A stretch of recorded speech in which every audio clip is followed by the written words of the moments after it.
My name is Somik Raha, and I will be the TA for this workshop. And it's a great privilege because I've spent many years being a TA for Professor Howard. And so I'll give you a brief introduction to how this workshop is structured. But first, the first order of business is usually Professor Howard's classes are very interactive and people ask lots of questions, but that unfolds over a period of time. Now this is all compressed over the next 3 hours. So what we've decided to do is a little experiment. We are going to take questions through this app called Slido. Hilda tells me most of you have downloaded the app. And if you haven't, you can just go to slido.com and enter the code DAAG 2018. And I want to take the first minute just to test that this works. So once you go in there, you should be able to submit a question, and I'll be monitoring your questions. And the intention is that if you are uncomfortable asking a question in public, you can post a question and I will either ask on your behalf, or if it's a quick response, I can just give you a response. So that'll help you. So if you've missed something that he said, you can ask for a quick clarification. That's the intention behind this. So I've asked Hilda to be monitoring the questions. So if you can each just post a quick question, you'll see how this works. And you have the option to be anonymous. So you will get a response just to your question, or if you give your name, that's fine too, it's up to you. But other people won't see your questions. It's only one of us who will see it. So Hilda, you'll just, that's the code, DAAG 2018. So if you, I'll just show it. This is what it looks like. You click join. And here's the question.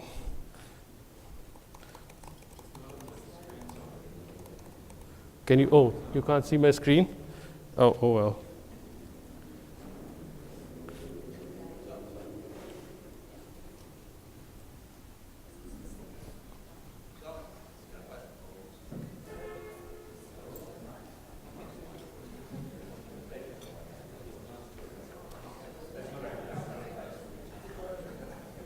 Okay, so you see this, where is the sun rising tomorrow? And I have this question, and Hilda, would you answer this question?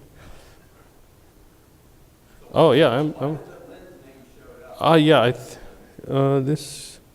that's a good question. Oh, for some reason this went to the public space, okay. So Hilda's going to respond to the question here. By the way, this is what Hilda's seeing. So here are all the questions. Great, people are asking. So these questions show up, and I can, so what's the weather like in Vancouver? Terrific.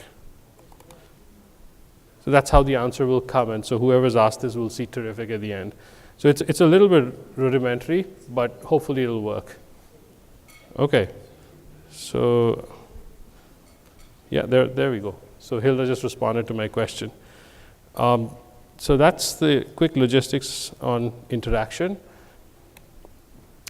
So let's get started. Ethics in decision making. I want to make a few comments. Now, normally I wouldn't be making these comments, but because this is such a compressed section, I wanted to just make you aware of how this is structured. So this is a small glimpse into a 12-week conversation. So that's something to keep in mind. And a large part of this will happen through Socratic dialogue, especially from the halfway point onwards. So until the halfway point, Professor Howard will make some opening comments to just give some distinctions. And you can, as I said, you can use Slido to ask anonymous questions or participate. An important distinction here is this is not a class on ethical philosophy, which all, you're not going to learn about the great moral philosophers. This is an engineer's class on building your own ethical code. So usually the 12-week version of this class, every student is required to come up on a thoughtful ethical code, and using the distinctions, and whatever you want to put on it is your choice, but the distinctions help you think through what you want to put in. And I'll give you an example in just a moment. You won't have the time to fully flesh this out, but you're strongly encouraged to think about what you'll put in your code. And so listen to Professor Howard from the perspective of designing your own code. That's the intention of this workshop. And the principles that he shares, they're not ideological, but generative. And this is important because so a little bit of background on this is there's the Harvard School of Negotiation, which basically says, sorry guys, truth is good, but if you want to get ahead, you shouldn't tell the whole truth. That's their official stated position in negotiation. And they apologize about it, but that is official. What I would call his position is the Stanford School of Negotiation, which is go with the whole truth always, even if it hurts you. And it's Stanford's amazing contribution to our planet's thinking. So now if you think of this as an ideological position, this sets up a lot of debates and blah, blah, blah. But that's not how he uses it. So it's taken me some years to understand that he means it as a generative principle, that instead of intellectual debate, if you were to use the foundation of the whole truth, what alternatives might you generate? And this is very compatible with our profession of decision analysis, that how can you use this to generate more creative alternatives? And that makes it much more enjoyable than an intellectual debate. And I've always found very creative solutions coming up when you go with this approach. So that's kind of the frame of this workshop. And I want to end with my own ethical code. So this is what emerged after his class. So there's a whole bunch of things around what I won't do and a few things that I will do. These were stated as action items. So like I will not steal unless restoring stolen property. I will not use language that misleads and so on. And I can't tell you how critical this has been in my life. By the way, this can is of a little, so I printed this out. This has been in my pocket for the last, I think when I took this class was 2005, 13 years. It's still in my pocket. And this is the first thing I showed to the woman who became my wife on our first date. It's like, let's have a conversation about ethical code. She thought I was crazy at the time. And when we talked about it, it's like, look, it's really important to me that if you download music, we're going to pay for it. and stuff like this. And so this was the time when we still would burn CDs, and this was a little bit hard for both of us to agree on. But then we shared a common code, and then when friends would come over and say, hey, we really like this music that you're listening to, can you just give us a copy? And so that would put us in a bit of a spot, and we figured, okay, we don't want to give lectures to people on ethics. Instead, we'll just gift it to them and say, yeah, we're going to buy this for you, and this is the artist. We believe the artists need to be compensated for this. So in many, many important ways, this changed the trajectory of our lives. And even one of the things, I don't know if it will come up today or not, was around our positions on abortion. So the very first date, that was a big one, that do you see this as a team decision or as this is my body and I will decide? And so it's very important for me at that time to to find a partner who agreed this would be a team decision, no matter which way it landed. And that was the first conversation I wanted to get off the table before we started. And we were happily married 10 years, 2 kids, and this is all great. So this is not theoretical. This is like, it has shaped my life in profound ways. And whoever's gone through this class, in fact, there's a person, Clint Corver, who co-wrote a book on ethics with Professor Howard. He came back to his class after many years saying this was the most practical class he took at Stanford. And he is a venture capitalist. In fact, he's my current boss. And he's known in the Valley as the VC who does not lie, which is very, it puts other VCs in pretty poor light. But it's a unique, distinctive advantage on our planet now if you say, I stand for the whole truth, which is, I think we need more of that position. So I won't say any more. I'm going to pass it over to Professor Howard. And looking forward to a terrific conversation here. Well, thank you, Somik. Can you imagine someone whose initial dating line is, let me show you my ethical code? You heard that, I'm sure. Anyway, this is a real opportunity for me. I thought it might be wise to start with how I got to this place. Because as you may know, I started this. Turns out this is my 60th year as a professor someplace, starting at MIT and then moving to Stanford. And it's probably my last year because I'm retiring. At the end of this academic year, I have some doctoral students who'll still be trickling out. But it's kind of a chance for me to reflect on these years. And as you may know, I started in Markov decision processes and semi-Markov and things like that. And that got me to Stanford with a professorship after 6 years plus a visiting year. And then decision analysis started then. And you know, I'm sure all of you will like that. And that was pretty much my life, starting companies and things like this, until about 40 years ago, when, through life changes I can talk about, I decided to look into very different areas. And the two of them were the topics of the conversation today. And courses started about that time in both of these. One was called the Ethical Analyst. I'll be talking about that this morning. And the other has been named either Designing a Free Society or Voluntary Social Systems. We'll be talking about that this afternoon. And they're very much related. And they're conducted in a way that anybody can take the course.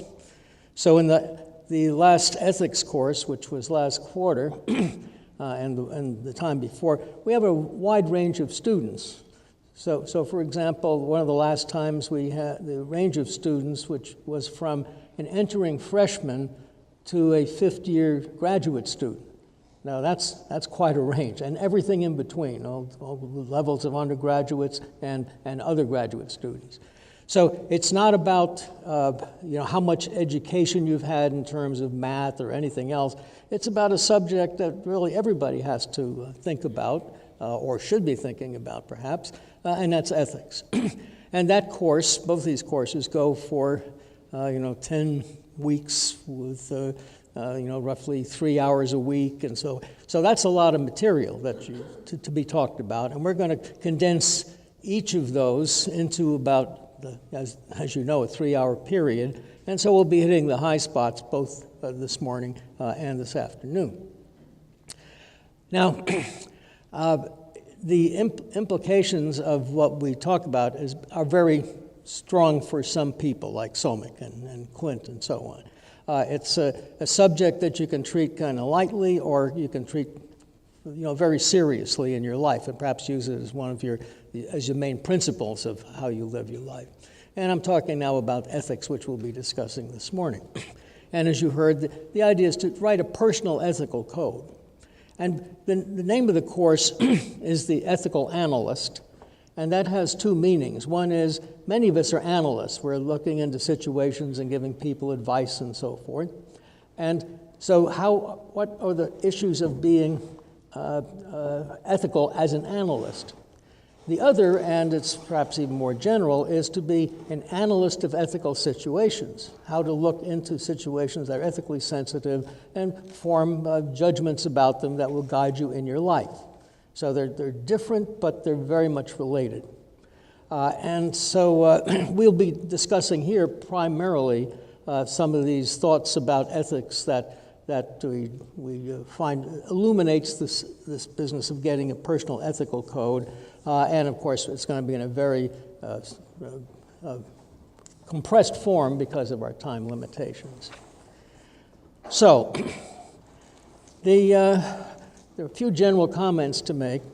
And one is, when you think about being an ethical analyst, it's really about you having your own personal ethical code. It's not a matter of judging other people. It's not a matter of being able to be, like a TV journalist who's saying this was bad and that was bad. No, it's hard enough keeping your own self straight. So it's not about how to judge other people's behavior. It's about how to judge your own. And so, that's the one person you can have the most influence on is you, and how you live your life, and how to minimize what we call remorse, which is many years later realizing that you did something that you now regret you did. And I don't mean in bad outcomes or anything like that. I mean an ethical transgression that you made because you didn't appreciate it at the time. And that's real remorse. And so we can prevent that by having our code and following it, and then we don't have to be concerned about that. Okay. Now, we want to be clear in these discussions. So there's a lot lot of words we don't want to use. And one help in this is thinking about the different descriptions we can make of actions. We're not too concerned about thinking bad thoughts. We're talking about doing bad things. So it's not about lust in your heart, as Jimmy Carter said. That probably it's a good idea to have your thoughts lined up with your ethical code, but it's really your actions that matter, how you relate to other people and maybe other living things in the world. So it has been useful in describing the situations that we get to in class by making three kinds of distinctions about actions. One distinction is it prudential for you to take this action? Prudential, which means, is it in your interest? So there's a lot of actions in your life, like brushing your teeth every morning, which may be prudential for you. But if your teeth are perfect without doing it, you don't have to do it. It's just a question, is it in your interest to do this? Okay? The second one is legal. Now, we're going to talk about that a lot more this afternoon, but really, in this action in the society in which you live, is it legal or illegal? Because that will have consequences for you. Okay? And sometimes just things you say may have consequences for you that you're not going to be very happy about if you live in certain societies. So the first dimension is prudential, the second is legal, and then the third one is ethical. Is it consistent with your ethical code? Now let me give you an example that arose in the U.S. a few years ago, probably still going on. But at that time, there were a lot of immigrants from South America who were entering the country illegally. And often would happen that a local church group in the U.S. would shelter them from being found by the authorities. And, of course, that was illegal under U.S. law, and there would be penalties for doing that. Now, not everybody in those churches and religious communities did such things, but what was the balance of thinking that they must have had when they're thinking about doing this? Well, if they did it all, they probably thought it was the ethical thing to do. Okay, clearly illegal. Okay, they know if it comes to the attention of authorities, they will suffer some consequences from it. And whether it's prudential is going to depend on their personal situation. I mean, if they have if they're supporting a big family and so forth, and they get arrested, well, then it's, even though it was an ethical thing for them to do, it was illegal, and now it may not be prudential because their family is going to be, not unable to support itself. But if you weren't concerned about that, if no one was depending on you for support, then it might be prudential for you to do that. But it's the balance of these three things that usually comes up in ethical decisions. That if there's no ethical dimension, then it's strictly prudential, or just having idea you never want to do anything illegal. Now, this afternoon we're going to talk about what should be legal and illegal, in your opinion, in a society. So that's separate from this discussion.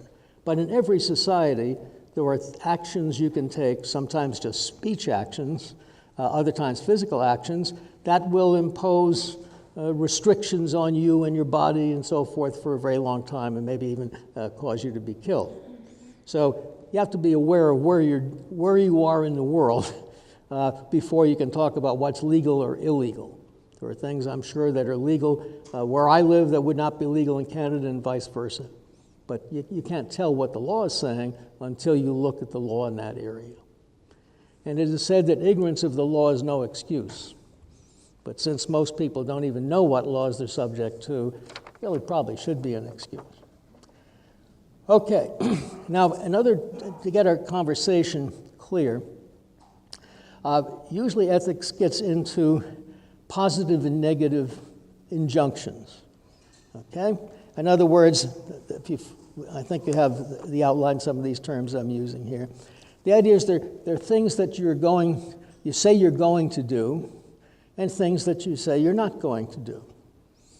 Now, the problem is, if it's something you're not going to do, there's no limitation on your energies. In other words, if I say I'm not going to kill innocent people, well, I didn't kill any innocent people yesterday or the day before or last week or even for many years, as far as I never did as far as I know. And I didn't have to break a sweat doing that.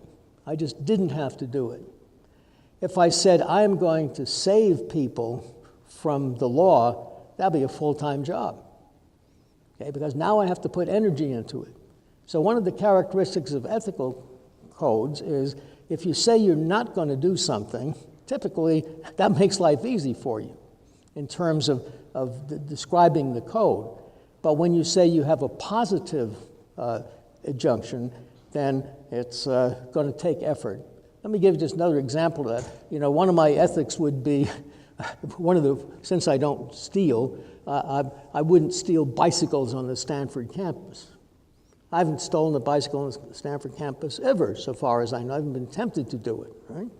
But if I said, I'm going to return to their owners stolen bicycles on the Stanford campus, that'd be a full-time job. Okay, so anytime you have a positive injunction of what you're going to do, you know, saving the poor, restoring bicycles to their owners if they're stolen, now you got to worry about energy limitations. But I think if you recall Somik's code, he doesn't have to take a lot of energy to do any of those things because they're negative, they're what you're not going to do. And it falls in, you know, three major categories. Your speech acts, what are you going to say? That gets to telling the truth. What are you going to do with respect to other people's property and fraud and deceiving them in terms of money and financial transactions and so forth? A lot of that going on. If you're not going to steal or defraud people, that saves a lot of time that you otherwise would spend doing that. And if you say you're not going to harm innocent people in any way, well, you can not harm people all day long. I did it yesterday. I plan to do it for the rest of my life.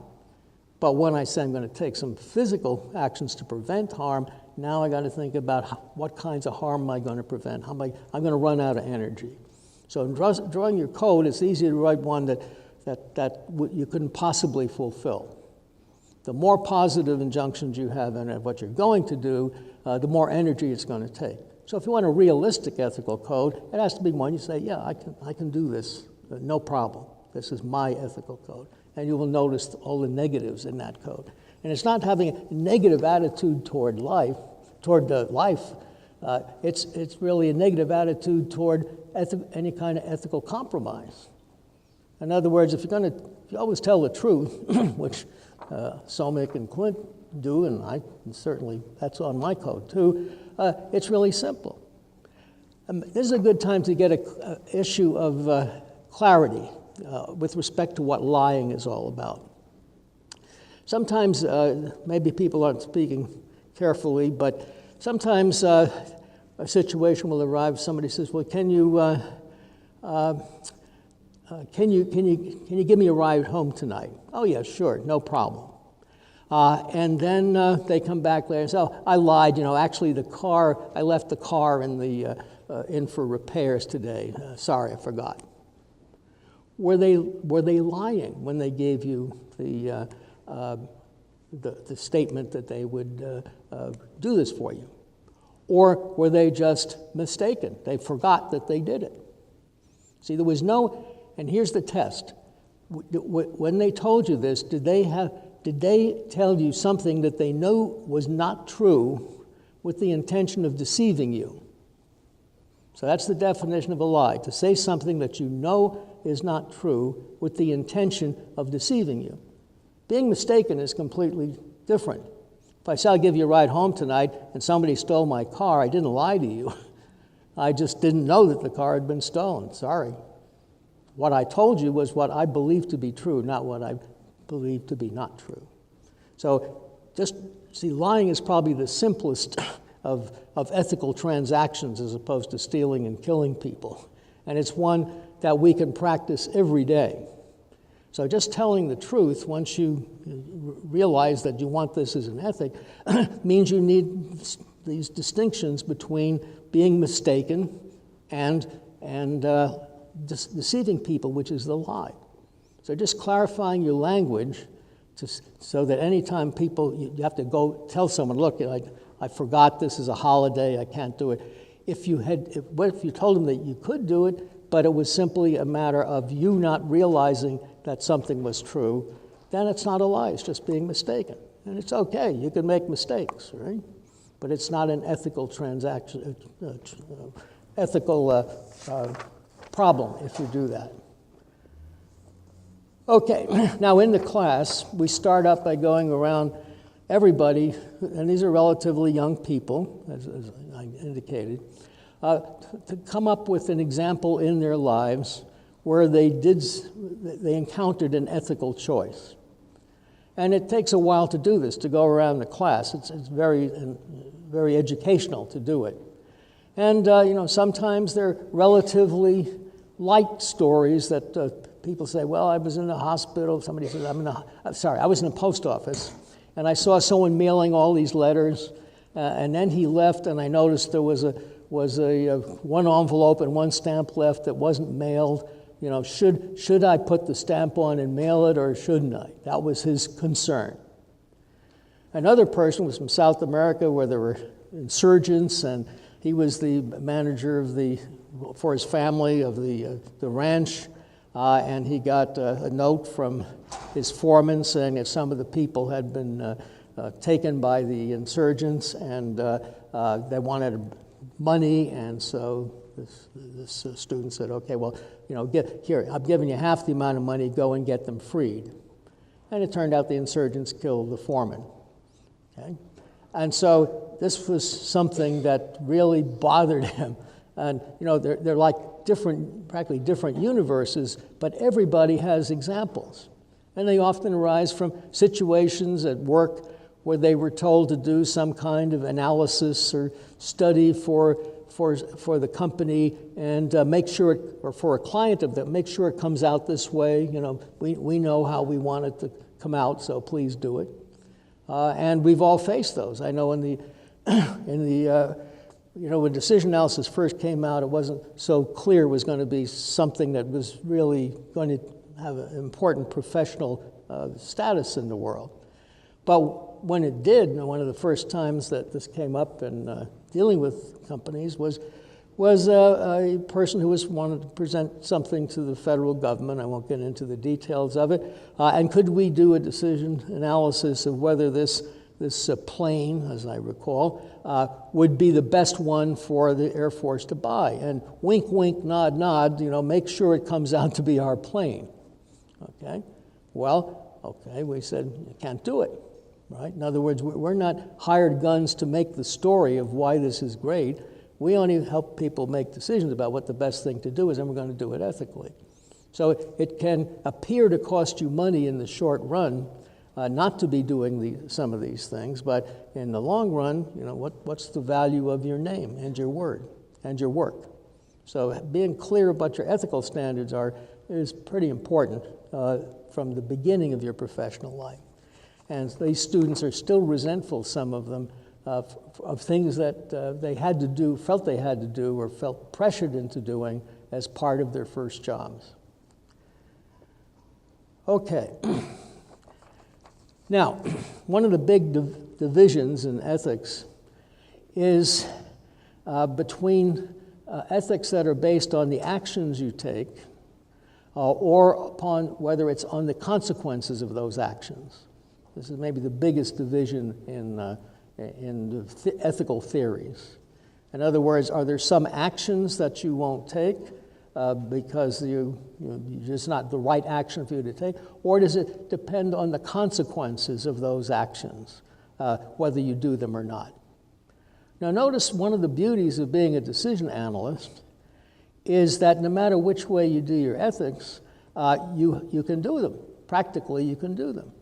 Because if you're an action-based ethical person, then whenever you're faced with a big decision and you've got all these different actions you might take, you just cut off all the ones that are unethical for you.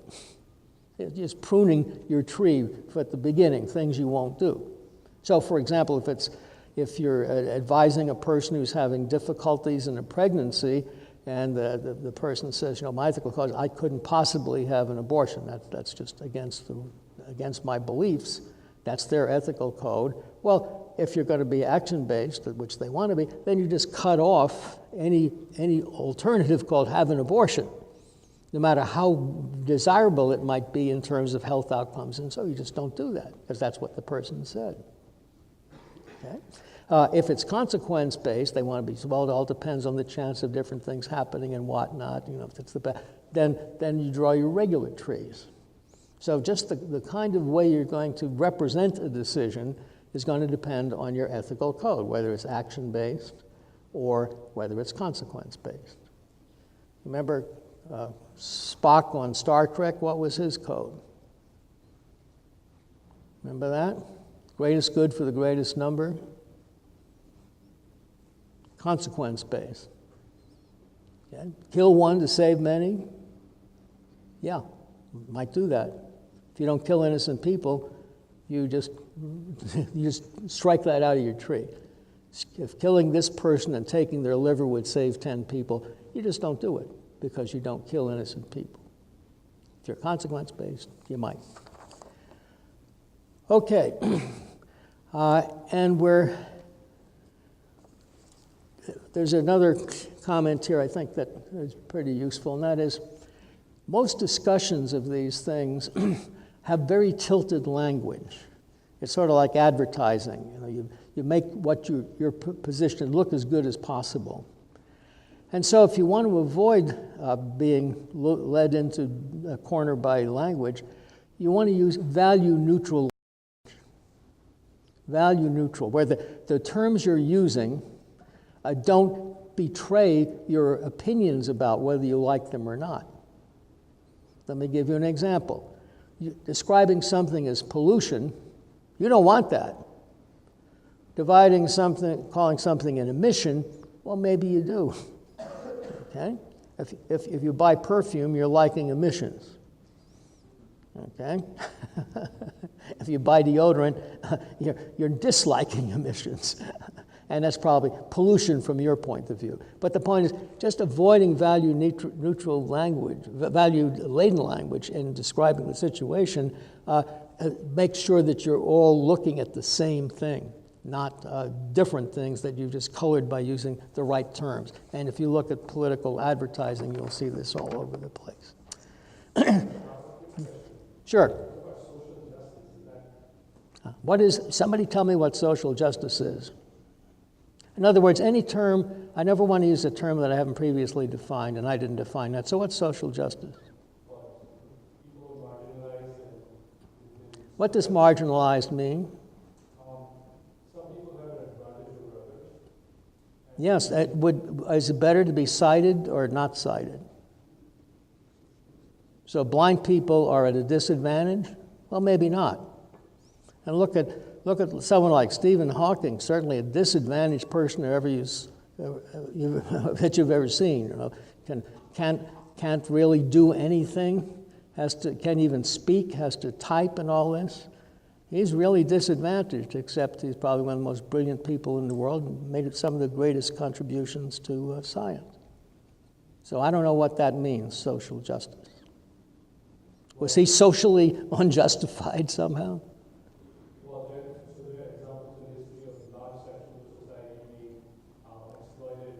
Exploited, see, there's a word right there.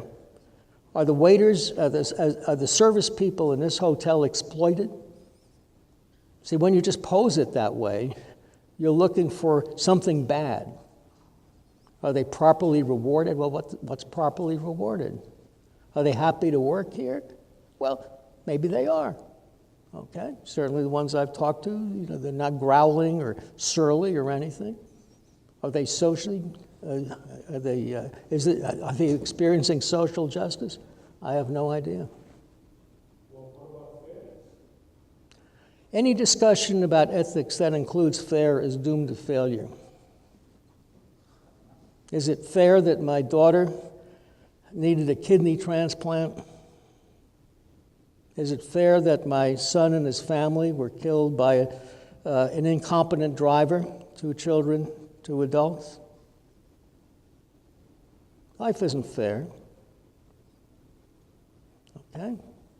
And any discussion of it is a waste of time. So I don't find any illumination coming from the idea of social justice. And it's kind of interesting that when many years ago, about 1980, I spent 3 months in the Soviet Union when it was the Soviet Union. And part of that experience was, which I'd done in the class that we will be teaching this afternoon, was get the Soviet embassy, which used to be in San Francisco, to send us copies of the Soviet Constitution. And it was beautifully done in multiple colors. And the Soviet, how many people here have read the Soviet Constitution? Not saying too many. It's the most beautiful constitution you could ever have. One of the things, by the way, that was in the Soviet Constitution was that any Soviet Socialist Republic had the right to get out of the Soviet Union. So the very thing that caused the Civil War in the United States, the ability not to get out of the Federal Union, and caused the death of more Americans than any war before or since, that was not a problem when the Soviet Union broke up because it said in the Constitution that they could leave. Imagine that. Now, the Constitution also said wonderful things. In other words, you were guaranteed health care, you were guaranteed education, you were guaranteed a job, you were guaranteed a place to live. I mean, all the things that we think would correct social injustice, if you want to use that term, they were guaranteed in the Soviet Constitution. And more or less they were true. Now, sometimes you'd have to wait 7 years, as my professor, I was dealt with, the Soviet communist professor that I was invited by, had to wait to get his new apartment and all this kind of thing. But it was all in the Constitution. You were going to get these things. And we know it didn't work. Okay? And I could tell you why. If we had more time, I could say how you could see why this society was coming apart. When you had to, one experience was waiting in Tallinn, outside department store. There was a line 3 blocks long. And, you know, people waiting to get in. It looked like a rock concert or something. And so finally, my wife and I, we said, what is it? We looked up at the front. What was the thing that they were getting?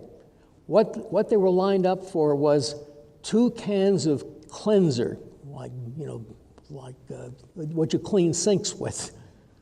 That's all you could get, and it was very cheap, but the line was 3 blocks long. Now, you can't imagine that, right? But it happened. That was in the place which had this wonderful Constitution. Anyway, any other questions, Somik?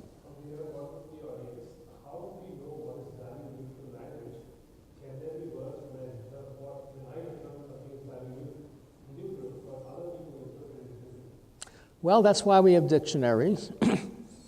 Okay? I mean, what does it say about pollution in the dictionary? You want it in your house? The Joys of Pollution, new book. No way.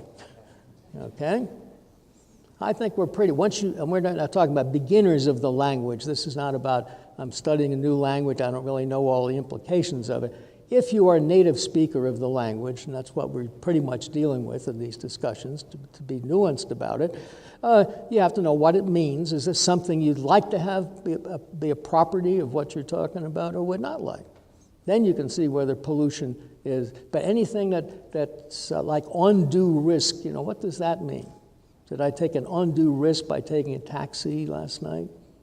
It doesn't mean anything. And we have the capability in our profession for being precise about these things. You know, one example we used to talk about was Red Adair. Remember Red Adair? Who knows what Red Adair did? People in petroleum, right? He's the expert, or was, I'm not sure his company still exists. But the idea is if you had an oil well fire, which other people said, well, how are we going to get rid of this? He was the expert in it. And you paid him a lot of money, and he would come in with his professional crew flying in on his Learjet and charge you, to put out your oil well fire. Was it a risky thing? Yeah. I mean, he and his men were, and usually men, were putting their lives on the line to put out the fire. Now, they were experts at it, so they weren't stupid. They were using the best means that they knew how. But this wasn't other people, the volunteers running, let us help you put out the fire. No, this was, and so they were paid to take this risk, and they agreed voluntarily to do it. So there's no ethical problem with them doing that if they choose to do it than it was for Evel Knievel to try to jump the canyons on his motorcycle and get a lot of money if he made it, but be dead if he didn't. But that's a personal decision of his. Any more?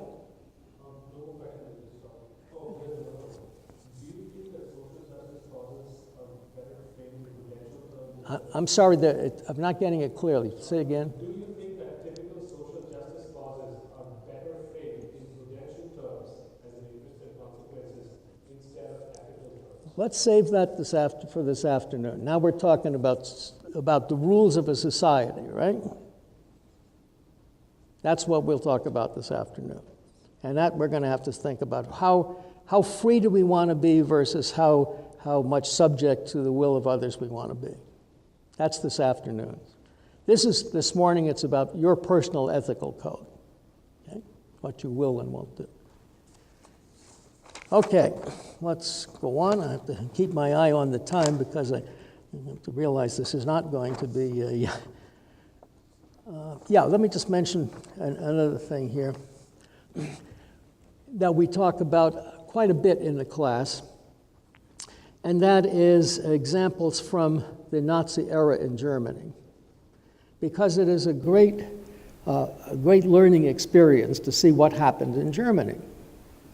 Now, Germany, you see, was not some benighted country where they have practically no education and advancement in arts and science. They were as advanced as any country in the world in the 1930s. Okay, this is the country of Beethoven and Goethe, great mathematicians, a very advanced country. And yet, what happened was they ended up committing some of the greatest genocides that the world had ever seen. 6 million Jews and 6 million Slavs and gypsies and homosexuals and so forth, and Russian prisoners, right? And it's all in the books. If you want to get into ethics, I really suggest you study the Nazi era because it's kind of what you don't want to do. And people say, well, was it legal? Well, Hitler was elected by 95% of the German people. I mean, we see those numbers today, but apparently it was a relatively fair election. There's no complaints saying he rigged it or anything like that. No, he was elected by it. Now, we could get into, what happened.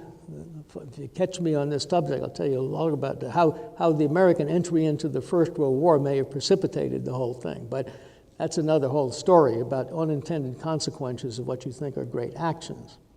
However, look what happened in Nazi Germany.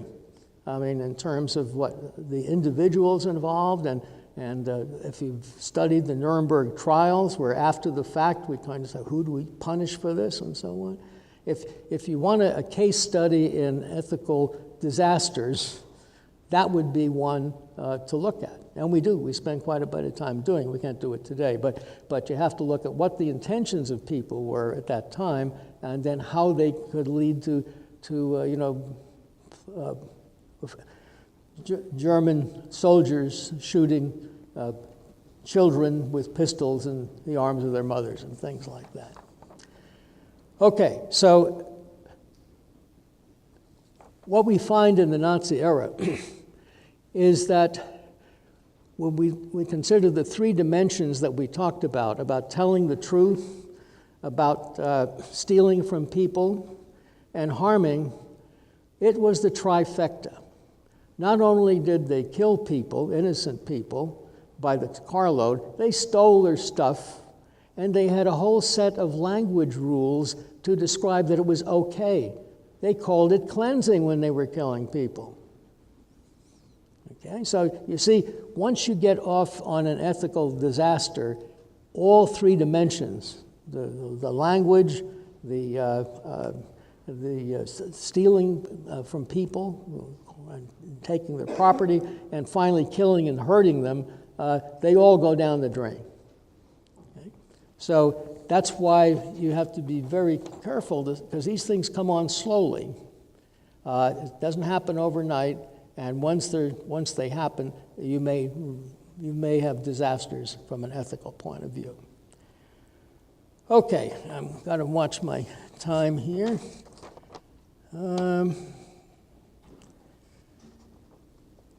Yeah.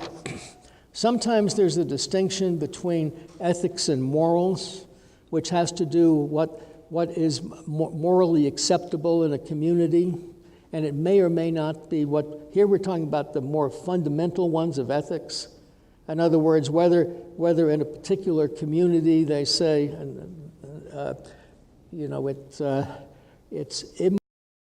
it's immoral to have any kind of sexual relationships for women outside of marriage. I saw that on television. They were discussing in this area of Beirut. They were talking to the women and said, well, you just have to be a virgin when you get married. And there are even doctors who will do certain operations to make it look like you are if you're not. Okay? But that's the morality of that particular community. And you look around the world, you see all kinds of behaviors that are looked down upon by one group, and say, of course, it's okay for people to do that in another group. So we'll call that morality as opposed to ethics. So you can build them into your ethical code, but we're more concerned about the more serious ones in the three dimensions of telling the truth and not stealing people's property or interfering or defrauding them, or finally the physical harming of them. Okay.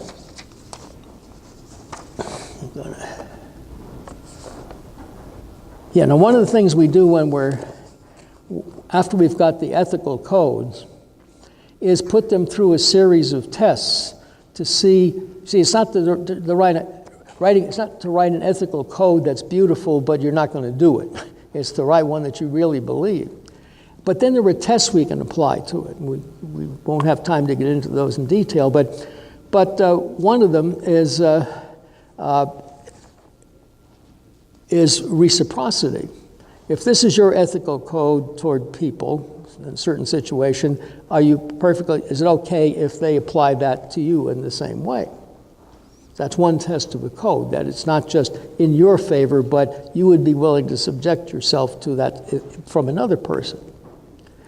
A more fundamental one, and one that was proposed a long time ago, is when you have something in your ethical code, and you say, well, okay, I'm not going to lie, I'm going to tell the truth. Then the question is, would you be pleased if you could, with a snap of your fingers, make sure that everybody else in the world did the same thing? That's universality. Right? So would you like it? Take my code, right? I'm not going to lie. I'm going to tell the truth. Would I be happy if nobody lied in the whole world, not anybody? Yes, I would. Okay? Now, you may have novels where people do it. I don't care about that. But I mean the people I really deal with every day. To want my doctor to say I'm going to live to a long age if I'm going to, in his opinion, be gone by the end of the week. Okay? Do I want to buy a product where the guy says, oh, this is going to last you 2 years, and he knows they break after 30 days? I don't want any of that. So I would be thrilled if nobody lied to me. Please. Not in advertising, not in any contract, not in any social engagement. Please, just don't waste my time. Don't lie to me. If you don't want to come to my party, just say so. You don't have to invent some other obligation. Okay? Now, notice that's not the rules people follow. As a matter of fact, lying in life is not even a criminal offense. You know, my example in the Stanford campus is if a visitor comes up to my classroom and he says, you know, which way is it to Hoover Tower? And I point in the wrong direction. right? And he says, thanks a lot, and another half hour he comes back with a policeman in tow, and he says, he lied to me, officer. He said it was that way. He knew perfectly well it was the other way. Write him up. What does the cop say? Gets his book out. What's the offense? There is no offense. Okay? Now, if I promised him a cab ride and gave me money for a commercial train, that's different. But simple lying is not an offense anywhere that I know of in the United States, outside of commercial transactions and things like that. Now think about that. That's why so much of it goes on. Have you been out with anyone else this year? No. I mean, think of all the lying that goes on. And we buy it. Do you look fat in this dress? Do I look okay? Darling, I love you. Mirror, mirror on the wall. Who's the fairest of them all? It's you. We could sell those, right? Alexa, who's the fairest of them all? You are, sweetheart. Okay. I think every relationship would opt for the Alexa, you're perfect and I love you forever and I'll always be faithful. So think about it, right? Do you really want whatever your ethical, when you final test your ethical code, which when you've written it, one is, would you be thrilled if everybody followed that code? How would you like it if no innocent people were killed by other people? Well, it would make for a boring news day, right? If it bleeds, it leads. Most of the stuff you read at night, on television is not there because you wish a lot of this stuff would happen, but because it's horrifying that it happens. Family of blah, blah, killed. In terms of ethical transactions, I want them to tell the truth and avoid killing innocent people, and yet people will die in accidents and so forth and so on, through no ill intent of anyone. Life is not going to be fair, and it never will be. But it can be free from malicious intent of others. That's up to their ethical codes. Of course, when you find they have these codes, it'd be a good idea to just shun them from your business and from your personal life. Professor, do we have time for a few questions? Absolutely. Okay. We have one which is about how does omitting truthful details fit into never lying? Say again? How does omitting truthful details fit into never lying?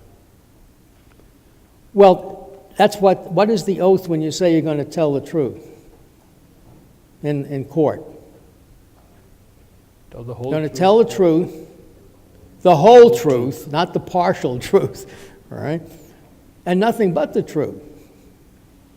That's what it means to tell the truth. You don't tell the truth by answering only a part of the question. Okay? So saying not lying means you're going to tell the truth, the whole truth, and nothing but the truth. As far as you know, right? Because if you're mistaken, if the car really has been stolen, I can't give you, then I wasn't lying. That's why we had that distinction before. Saying something that you know isn't true with the intention to mislead, that's the lie. Okay? Or telling partial truths that you know will be misinterpreted, that's the same thing. Okay? Is there another question? Sorry? There were a couple on the distinction between moral and ethical. And can you explain that difference a little better? Well, the idea is, I don't think it's important, because I'm pretty much concerned about ethics, which are these major issues of lying and stealing from people and their property and harming of people. But you can have very different societies can have very different views about what the moral life is. Okay, and usually it gets into the sexual arena, and we know how even in the society today, by society I mean the whole world, where actions that are deemed to be wonderful in one place would get you killed in another place. And all these people think they're doing the right thing, the honor killings, they think they're doing the right thing in their society. And societies differ. So are you saying... But it's up to you to write an ethical code that works in your society, realizing that we have many criticisms about the use of force in society, which we'll get to this afternoon. So are you saying that we could be moral in one of these societies, but still not ethical? Well, I don't know what it means. See, once you say ethical includes moral, then these people, these men in other countries who are killing their honor killings of women and so forth, they think they're doing the right thing, and that's in their moral system, which is about their particular society. They think they're doing the right thing. Okay, and that's what leads to so much dissension in the world.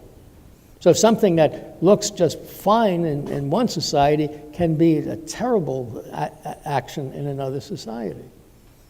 That's why when you travel around the world, you better be reading about the customs and practices of other societies that you intend to visit. Because something that to you may seem not a problem at all may be very offensive to that society. And we all know extreme examples of this in terms of the way you have to dress, that you could be arrested for certain kinds of dress in some places, which would be very fashionable in other places. That's where the morality comes in. Okay? And so your ethical code is not about that. It's about your actions, not about other people's actions. Okay, how we doing? Good. One more question is, an interpretation of a question may result in different answers. Is that lying if I answer based on my interpretation? Well, see, are you interpreting it is your interpretation some kind of tricky interpretation, or is it what you honestly believe? See, that's the real question. You don't want to lie to yourself, right? A lot of lying is done to yourself. You think, I didn't study for the exam, and I should get a good grade, but I know I'm not going to get a good grade. But you're just deceiving yourself about the relationship of your efforts to the results of those efforts. So yeah, deceiving yourself, of course, gets into the questions of psychiatry. But we're talking about the personal ethical code that really does serve you. I mean, I don't think many people here are in need of help to say whether if they know what they want, and it's a matter of writing it down. Remember, you don't have to defend your ethical code to anybody but yourself. Now, if you say, I'm going to, and it may be that other people will shun you because you follow an ethical code that is very much, opposed to what you want to have happen. And you have a right, and we'll get into this afternoon. I mean, there's no reason why you have to associate yourself with people who are liars and thieves and harmers of all kinds. What about white lies? I'm sorry? What about white lies? All lies are lies. There's no there's no purple lies, there's no white lies, there's just lies. Well, but it's harmless, right? I mean, I'm just somebody. Why would you lie? What's the point of the lie? I don't want to hurt people's feelings.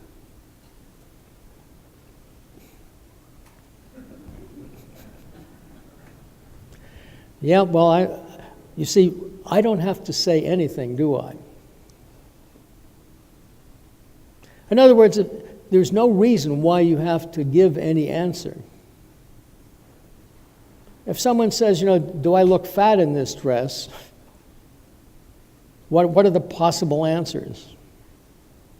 One is, I never comment on women's clothing, if that's your policy.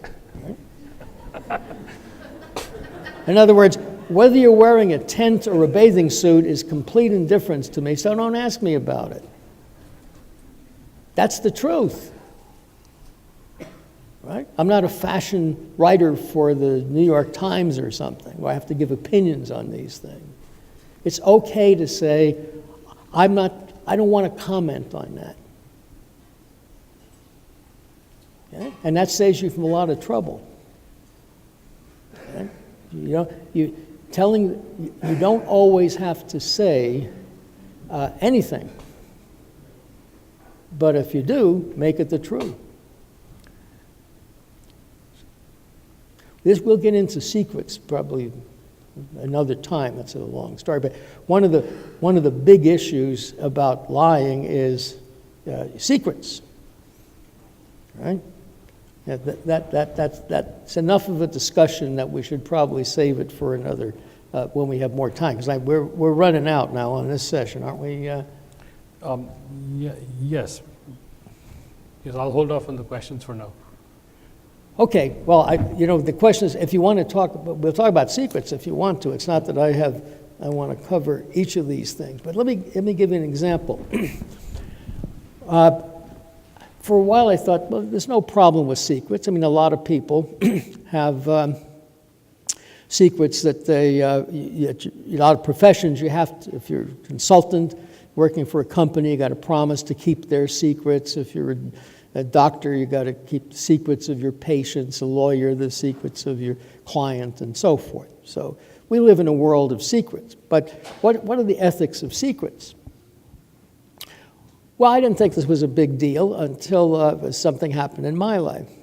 At this time, many years ago now, my son was working for a company founded by my daughter and her husband. Okay, I mean, they were at least heavily involved, and this was great because now he's been looking for the kind of work, and they like what he's doing and so forth. Many years ago, as I said, and then so this, I think it was a Friday afternoon, I got a call from my daughter Kim, and she says, "Dad, Tim, my husband, my son-in-law, says that they're going to have layoffs at the company, probably including David, but I can't tell David, my brother, and, it's tearing me up. But, I said I had to talk to you about it. So, but this is a secret. You can't tell anybody." And I said, "I'm sorry to hear that, but okay." Then I got a call from David. "David, hey, Dad, I'm thinking of looking for a car now that I got a job, and I'd like you to come with me," and I made an appointment. "Can you come with me and then tell me what you think of these cars and so on?"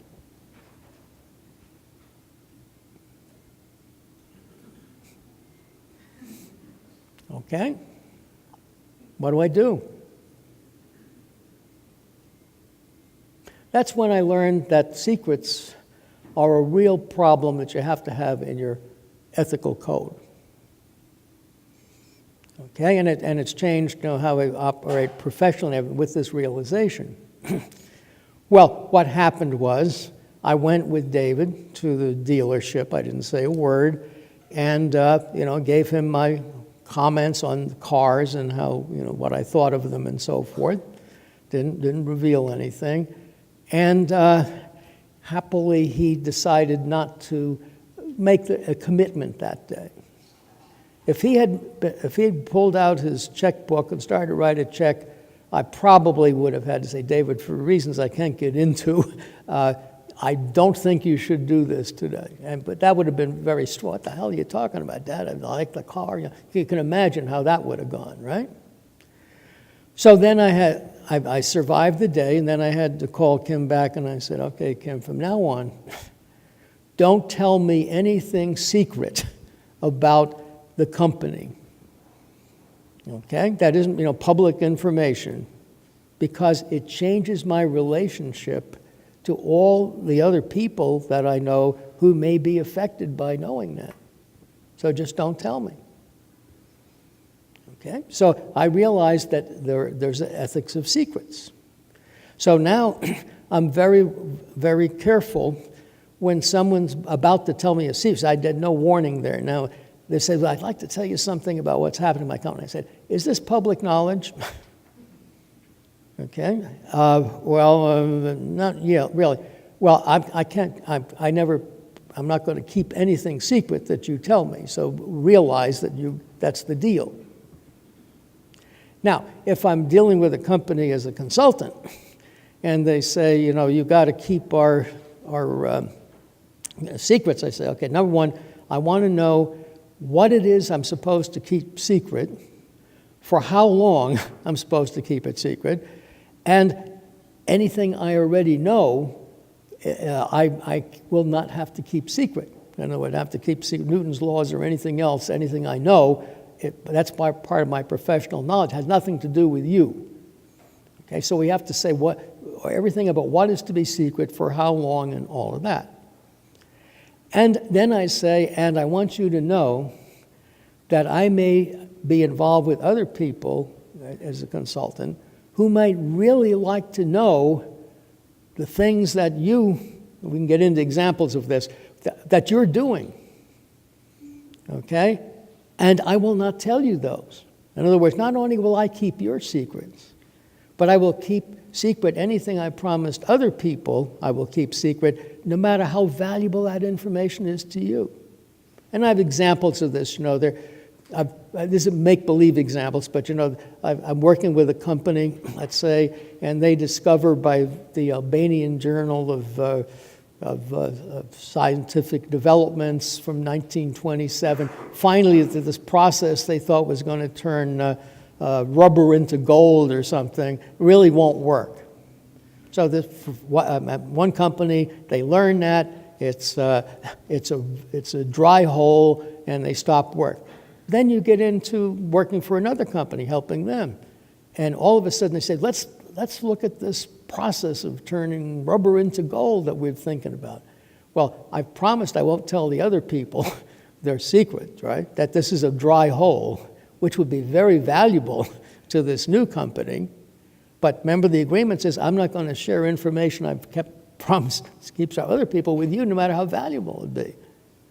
And so they go on. Maybe they find it's not going to work also. Now the presidents of the two companies meet at the golf course, and they say, the A company, the one that had the first experience, we'll call them B, the second one. So A says to B, I hear you lost a lot of money on the rubber into oil deal. And they say, yeah, that was a big deal. I said, well, we knew that years ago, and we worked with Howard on that, and he knew that. See? Now, they can't say, well, why didn't Howard tell me about it? Okay, he may say, that's the agreement we made. It was in the contract. That the secrets I've agreed to keep for other people, though very valuable to you, I will not be able to tell because of this agreement. Anyway, I don't have to make many agreements like that, but I realize that any keeping secret agreement is ethically very sensitive. And so I'm going to keep a minimum of them, and I'm going to make sure of all these steps to be sure that I'm able to keep people's secrets without any problem. Think of the problem of a doctor who's treating a couple. Okay, a man and a woman, they're both his patients. And now that the husband gets a venereal disease, now what happens, right? See, what does medical ethics do in that case? I mean, but for the effect on the marriage, if this was catching a cold, he'd tell the other one, you better do this to avoid getting the cold. But he's stuck. So if I were a doctor, I'd have to think twice about treating any couple that where the knowledge of how I'm treating one might well be very consequential to the other person. Probably a dangerous thing to get into as a doctor treating people who are couples, but not a doctor, a medical doctor, so I don't have to deal with that. Lawyers, I'm sure, would have the same problem. And we've had in our class, once we had the chair of the ethics committee of the California Bar Association. And we would ask questions like, what are the legal restrictions on being a lawyer? What do they have to be aware of? And they said, well, you know, it's part of the code with clients and all that. You know, you got to keep their secrets. But it's also part of the code of being a lawyer that you cannot allow testimony that you know to be false. So let's suppose you're defending a criminal client, and the client says he hears somebody testifying. You know, he's with the time of the crime, and the client says, you know, I got 5 guys who are going to say that I was in this place on that date, so we don't have to worry. Okay? Well, it's not true. He's got people who will testify, but the lawyer knows that those people would be testifying to something that's not true. He cannot allow, according to the chair of the committee, he cannot allow that testimony to be given in court. Okay, so what does he do? Well, he has to indicate to the judge, they may have special hand signs and all this, that for reasons that he won't disclose in court, he cannot continue to represent this client, and that you know, another lawyer will have to do the representation. Okay, so it looks like the trial is stopped, and then another lawyer comes in, and maybe the client by this time has learned, don't tell the lawyer that you're going to have people lie for you. And that's why lawyers don't really know, in criminal cases, what really happened. They don't really want to know. They say whether you're guilty or not is not a matter of what you did, it's a matter of the final judgment that's given. So the smart lawyer doesn't really want to know, quote, whether you did it. Just going to give you the best defense possible. But if you remember this story, you'd never want to tell them that there's any lying going to go on by any of the people that might be called to testify for you. So these are tricky issues, but it depends on the profession you're in. If you're going to be a lawyer, a doctor, whatnot, or a consultant, you've got to realize how you're going to keep secrets and so forth, and yet maintain the ethical code that you want. So, Professor, I want to dig in a little bit on another aspect of secrets. So what if someone comes and tells me, oh, do you know what this other person was doing, blah, blah, blah, and at the end of the whole conversation says, oh, by the way, this is meant to be a secret, don't reveal it. Well, that's what happened with me and Kim. Yep. Right? Yep. And so now my antenna is up. Whenever I've sensed that some people may be getting into something that isn't public knowledge, I want to say, look, you know, are you telling me something that's a secret or not? If it's not public knowledge or in the newspaper, you know, I don't mind if it's in the front page of the New York Times, that's not a secret. But if you're telling me something that's going to change my relationship with other people, because I know this, and I wouldn't change it if I didn't, I don't really want to know it. Okay? It just poses ethical problems for you to know that. In other words, my ethical bind with David was knowing that he might be fired and trying to be unaffected by that in dealing with him and looking at the cars. See, if he had bought the car and I didn't know this, then I would be able to say, you know, if Kim hadn't called me, I'd say, oh, that's really bad luck, David, just committed to the car, and now you've lost your job. What are you going to do about that, right? But the other way, you might say, Dad, you know, you should have told me. You let me spend this money when you knew. I said, yeah, but that's because I wasn't smart enough and heading off Kim telling me the secret. Now she knows, right? I never said this was easy, okay? In other words, it's not a matter of you just look in your ethical code and you know what to do. These issues like secrets. Somik, did you have secrets on your code? Yes, I will not. I'm not sure if I wrote it explicitly, but I will not keep secrets unless explicitly requested to do so. You see, it doesn't come up every day. But when it comes up, it can be a very big deal. Yeah. I mean, even in couples, you know, somebody says, did you know that so-and-so, they're getting a divorce, you know, but it's a secret. That's a problem, right? Because that's going to change your relationship with anybody, with them and with anybody who knows of them. So better not to know. And I just want to add to that once you start following this, then gossip kind of disappears from your life. And people, I found that if I tell people I won't keep your secrets, they will not come to me with gossip because I want to tell the other person. Yeah, that's right. That's right. That's My fine. life gets a lot easier because of this. Right, you can read all the National Enquirer if you want all people's so-called secrets revealed, right? Elvis really is on Mars, we know that, but...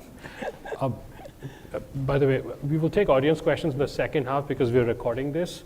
So just to be respectful of you not being recorded, if you send me your question, I'll try to ask it.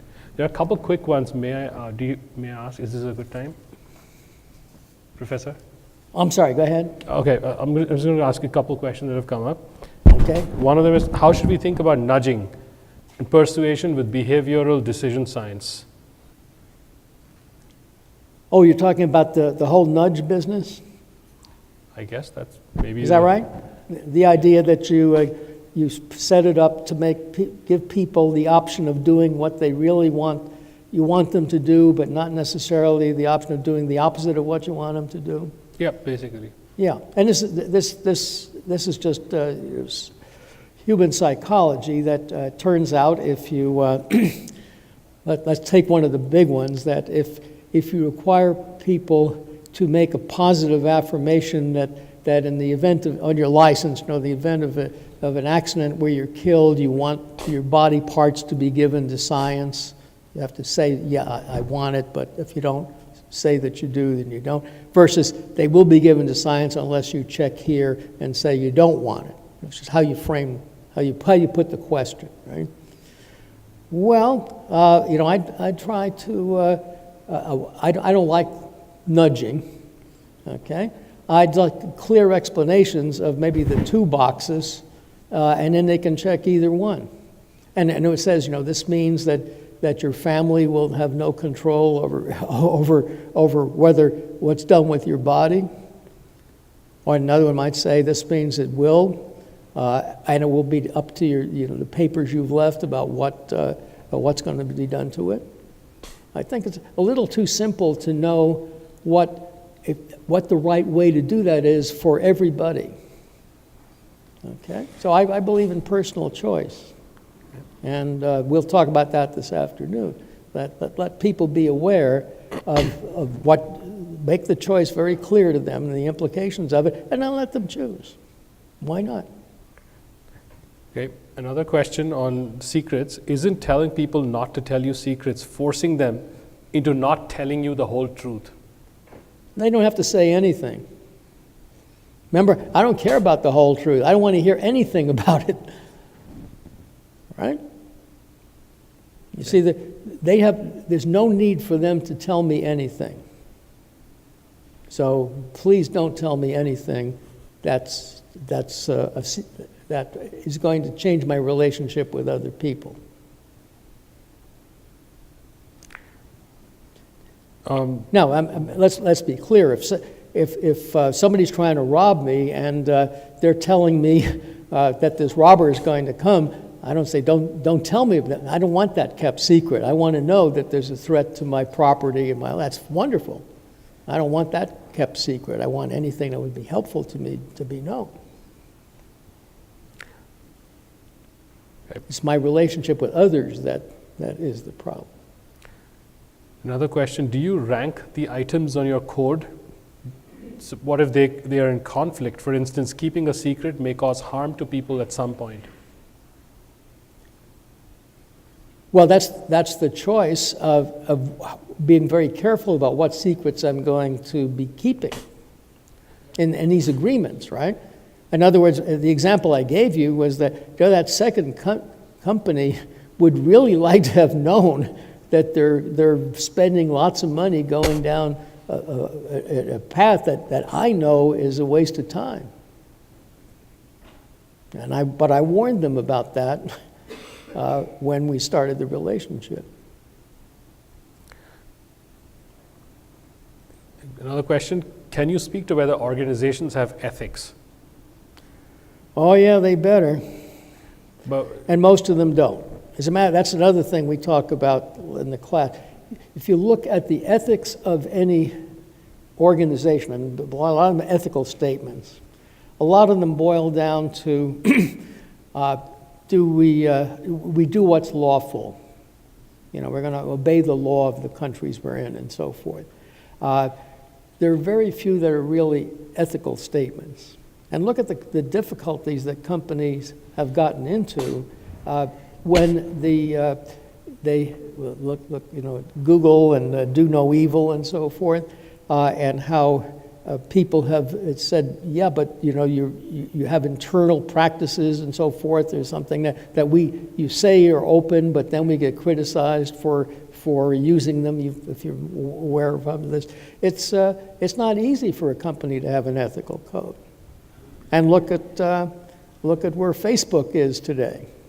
Right? These ethics of organizations is pretty important, because when you sign up, the classic one is, you know, when you join the Army, okay, you're signing up that you are going to be under penalty of you know, prison and so forth, required to kill people on command. I mean, I know this is shocking when you see the advertisements for the armed forces, where it's, you know, jumping out of helicopters and learning electronics and all that stuff, and not, you know, balanced advertising. It also shows you body bags coming back from different places. All right? I mean, this is not a walk in the park. Okay? And there's even a military term in many armies for the groups they're called blocking forces. These are part of your armed force in a battle that will be behind the lines, behind the front lines, ready to shoot anybody who runs from the battle. This has been going, I mean, shooting in the old days, I guess they sworded them or hit them over the head with something. But this is part of military strategy. I mean, who wants to be in the trenches in World War I and getting shot at by machine guns and all this kind of stuff when you could run away? Well, you don't get away because there's a guy over there who's going to shoot you if you run away. That's the facts of life in military organizations. Okay, and I've talked to enough veterans of World War II, and yeah, there's all kinds of things going on that do not appear on the front page. Or, you know, one fellow I talked to, he said, you know, when we were fighting the Germans in Italy, sometimes we would advance and we'd see some American soldiers tied up and shot. So, you know, the next few days we'd have to find some Germans to shoot and tie up so they can't get away with this. Okay? Never in the newspapers, never in the news from the front, because all news is, of course, going through censors on both sides of the battle and in any war. Yes. So, do you have any quick comments on, if every human being has a different ethical code, how can an organization possibly evolve an ethical code if they don't already have one? Well, it's pretty sure you shouldn't join any organizations whose ethical code is inconsistent with yours. In other words, you have to do what Somik did. Right, Somik? But what are you referring to now? He joined an organization whose ethical code was consistent with his. Oh. Right? Yep.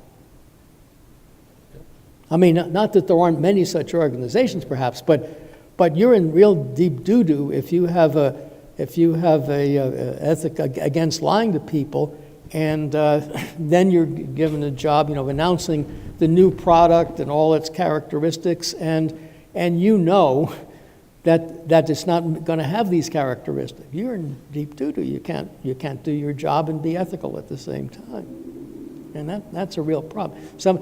There was just to give you an example of how this comes up in class, there was one of the students was working in a software company, and there was a standard problem in the industry that their software could solve faster than any other software available, the competitive software.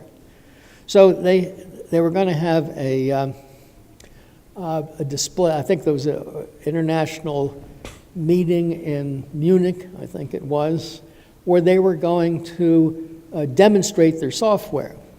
And the idea is they would see the machine, put this software, put the problem into the machine, and you could see how long it took it to solve the problem.